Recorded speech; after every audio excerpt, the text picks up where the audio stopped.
இல்ல சார், இப்போ நான் சாவரின் கோல்ட் பாண்ட்ல நான் இப்போ வச்சிருக்கேன். உனக்கு லாஸா நான் என்ன பண்ணட்டும்? அதையும் உன் தலையெழுத்துக்கு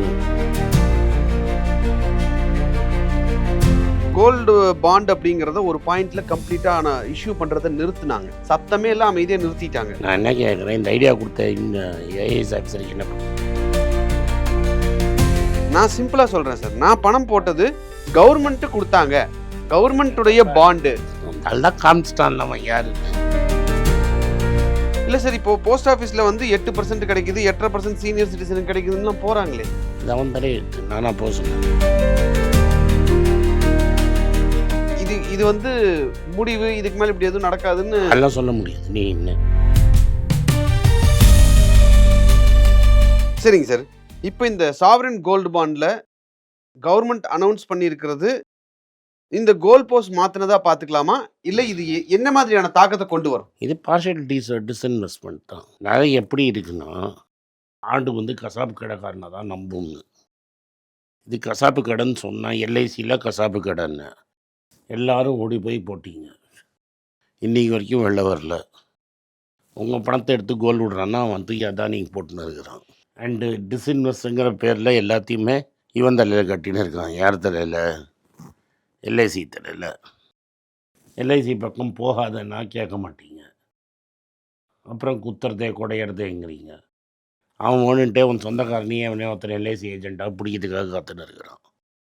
இதெல்லாம் எனக்கு கவர்மெண்ட்னா அப்படியே உண்மை சீலை சத்தியசீலன் நீ நம்பினா அது உந்தப்பு. இல்லை சார், இப்போ நான் சாவரின் கோல்ட் பாண்ட்ல நான் இப்போ வச்சிருக்கேன். உனக்கு லாஸா நான் என்ன பண்ணட்டும்? அதையும் உன் தலையெழுத்துக்கு. இதில் வாங்கியிருந்தா வித்துடு. இதில் Secondary market. அதில் வாங்கியிருந்தியா விற்றுட்டு பேசாமல் கோல்டாக போட்டு ம். சனியனே அந்த 1 லேக்குள்ளே மேனேஜ் பண்ணி 1 லேக் எக்ஸம்ஷனும் அதோ இருக்குது அதுக்கு. ம். ஒன் இப்ப இதே 1ஆம் தேதியில இருந்து தானே சார் வருது. ஆமாம். அதுக்குள்ள டக்குன்னு வித்துட்டு வெளியே வந்துடலாம்ல. அதுக்கு இல்லையே, அதுக்கு முன்னாடி ரிட்ராஸ்பெக்டிவ்ட்டா கஷ்டம். அப்படின்னு இன்னும் சொல்லலை இல்லை சார். தெரியாதுப்பா, நீ போய் இன்கம் டேக்ஸை நோண்டி பாரு. நீ சைட்டு ஏதாவது இருக்கும் டெஃபினட்டாக. நீ நோண்டி பார்த்துட்டு நாளைக்கு பேசு. நான் இருக்க மாட்டேன் சவுதியில், நீ பேசு. ஓகே சார், ம். ஃபைன். என்னன்னா இப்படியெல்லாம் பொடி இல்லாமல் இருக்கவே இருக்காது. விற்றுட்டு 1 லட்சத்துக்கு கீழே 1 லட்சத்துக்கு கீழே விற்றுட்டு 1 பவுண்ட்டை நான் 2-3 லட்ச ரூபா தான் இருக்கும். ம். ஒரு வருஷம் 1 லட்சம் விற்று எடுத்து நகை வாங்கிட நிற்க. லெஸ் தென் 1 லேக் சேல் பண்ணால் உனக்கு கேபிட்டல் கெயின்ஸ் கிடையாது. ம். அவ்வளோதான். மொத்தமா விற்காம கொஞ்சம் கொஞ்சமா வித்துட்டு வெளியே. அதெல்லாம் ஐடியா பண்ணி ஒன்றா விற்று ஓடி வந்துடும். Okay sir. இப்போ தங்கத்தை வந்து இந்த கோல்டு பாண்ட் அப்படிங்கறத ஒரு பாயிண்ட்ல கம்ப்ளீட்டா இஷ்யூ பண்றதை நிறுத்துனாங்க. சத்தமே எல்லாம் அமைதியா நிறுத்திட்டாங்க. நான் என்ன கேட்குறேன், இந்த ஐடியா கொடுத்த இந்த ஏஐஎஸ் ஆஃபீஸருக்கு என்ன பண்ணீங்க? சர்க்கார் ஏமாந்துருச்சு 25%. ஒன்றையும் ஏமாற்றிட்டாங்க லாங் டேர்ம் கேபிட்டல் கெயின்ஸு. இந்த ஐடியா கொடுத்த ஐஏஎஸ் ஆஃபீஸருக்கு மட்டும் பென்ஷனோட உட்காந்து ரிட்டையர் ஆகிடுப்பாங்க. அவனுக்கு என்ன வந்து அதான் சார், இப்போ எனக்கு கேள்வி என்னன்னா, ம். இந்த பாண்டை வந்து இஷ்யூ பண்றதை நிறுத்திட்டாங்க. ரொம்ப நாள் ஆச்சு, அது நிறுத்திட்டாங்க. அதுக்கப்புறம் எந்த இஷ்யூன்ஸும் இல்ல. ஏன்னா அப்புறம் அதுக்கப்புறம் மாட்டிக்கிட்டோம். நீங்க ஒண்ணு சொன்னீங்க, ம். உங்களை வந்து ப்ரெஷர் பண்ணி விற்க வைக்கிறதுக்கான வாய்ப்பு இருக்கு. இதுதான் ஃப்ளோர் பிரைஸ், இது பிரைஸ் கொடுத்துட்டு இப்பவே நீ வித்துட்டு போயிடு அப்படின்ற மாதிரி அதுக்கும் சொல்லி பார்த்தோம். ம்.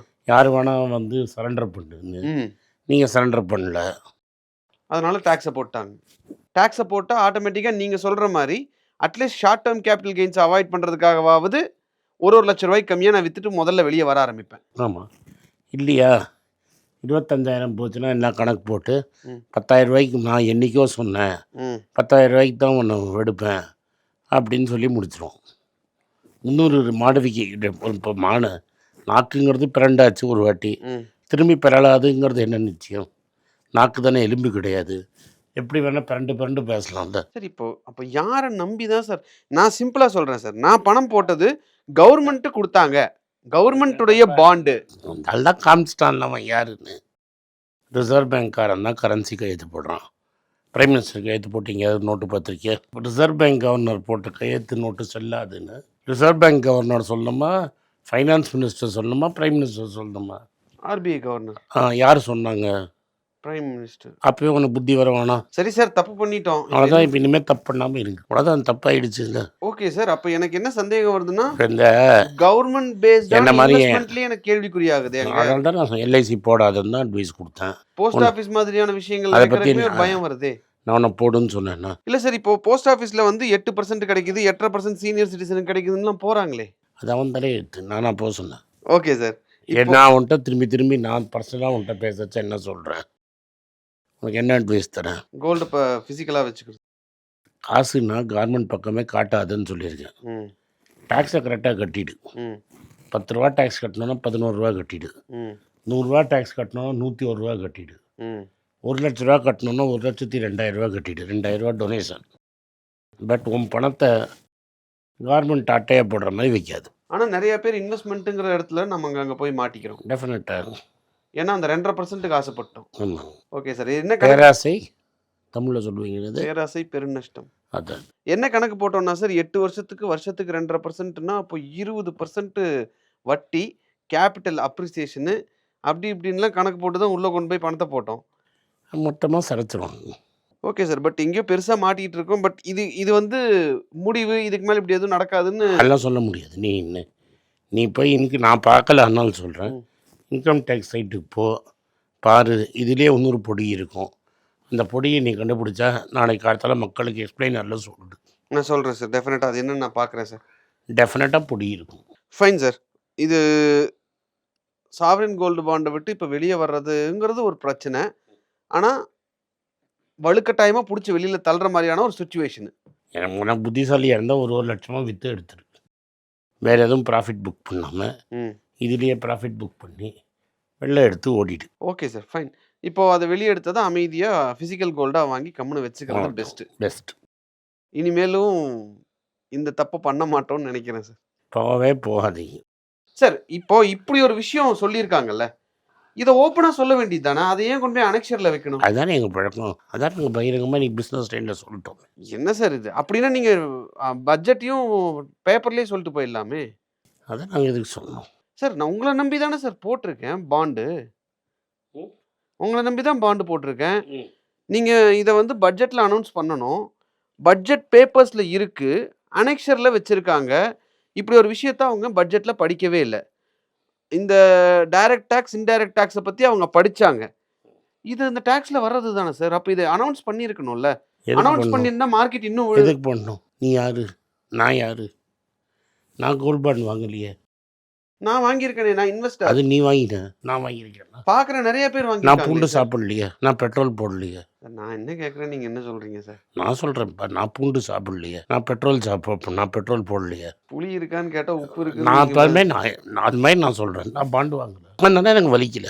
நான் பாண்டு வாங்கலைன்னு நான் சொல்கிறேன். நீங்கள் வேற மாதிரி புரிஞ்சுக்கூடாது. இல்லை புரியுது. நான் பூண்டு சாப்பிட மாட்டேன், நான் பாண்டு வாங்கலை, அதனால நான் கவலைப்படாது இப்போ மார்க்கெட் அப்படின்னு சில பேர் சொல்லுவாங்க. சார் ஒரு பாயிண்ட்ல மார்க்கெட் விழுந்தது அப்படின்னா அந்த இடத்துல ஃபினான்ஸ் மினிஸ்டரோ இல்லை ஆர்பிஐ கவர்னரோ வந்து இல்லை ஒன்றும் பயப்படாதீங்க, நாங்கள் பார்த்துட்டு இருக்கோம் அப்படின்னு மார்க்கெட் ஓரளவுக்கு ஸ்டெபிளைஸ் ஆகும். இதை வந்து மார்க்கெட் வந்து ஒரு 1000-2000 பாயிண்ட்ல தப்புன்னு விழுகும்போது இது நடக்கிறத பார்த்துருக்கோம். இதுக்கே வந்து அவங்க இன்டர்வியூன் பண்ணி எக்ஸ்பிளனேஷன் கொடுக்க வேண்டிய சுச்சுவேஷனில் இருக்கிறவங்க இப்படி ஒரு விஷயத்த அமைதியாக பேப்பரில் ஒரு ஓரமாக வச்சுட்டாங்க. I don't care boss. Middle class பற்றி ஒரு கேள்வி கேட்டாங்க, நீங்கள் பார்த்தீங்களா? இல்லை. அது பாருங்கள் என்ன சொல்லியிருக்காங்க. என்ன சொல்லியிருக்காங்க சார்? கட் பண்ணி போடுங்க. என்ன சொல்லியிருக்காங்க சார்? சிரிச்சாங்க. மிடில் கிளாஸுக்கு இந்த பட்ஜெட்டில் என்ன இருக்குது அப்படின்னு கேட்டாங்க. வி ஆர் மிடில் கிளாஸ் அப்படின்னாங்க. அம்மா ஏதோ சொன்னாங்க, அது கரெக்டாக எடுத்து போடு. Okay sir, fine, thank you sir. So இந்த சாவரின் கோல்ட் பாண்ட் மேட்டரில் என்ன பண்ணணும், என்ன பண்ணியிருக்கணும், நாம் எங்கே தப்பு பண்ணோம், என்னென்ன மாதிரியான மாற்றங்கள்லாம் இப்போ வந்திருக்குன்றது ஆனந்த் சார் ரொம்ப தெளிவாக நமக்கு எக்ஸ்பிளைன் பண்ணார். நன்றி சார். நன்றி, வணக்கம். குழந்தைங்களுக்காக ஒரு புஸ்தகம் லான்ச் பண்ணோம். அது ரொம்ப சக்ஸஸ்ஃபுல்லாக இருக்குது. யாருக்கெல்லாம் அந்த புஸ்தகம் போகணுமோ எங்கள் டீமுக்கு கான்டாக்ட் பண்ணுங்கள். கீழே இருக்கிற நம்பர்லேயும் வெப்சைட்லேயும் கான்டாக்ட் பண்ணிங்கன்னா உங்களுக்கு அந்த புஸ்தகத்தை நீங்கள் வாங்கிக்கலாம். மற்ற எங்கள் புஸ்தகமும் அவைலபிள். எங்கள் வெப்சைட் மூலமாகவும் வாங்கலாம். கீழே இருக்கிற வாட்ஸ்அப் நம்பர்லேயும் மெசேஜ் அனுப்பலாம். நன்றி, வணக்கம்.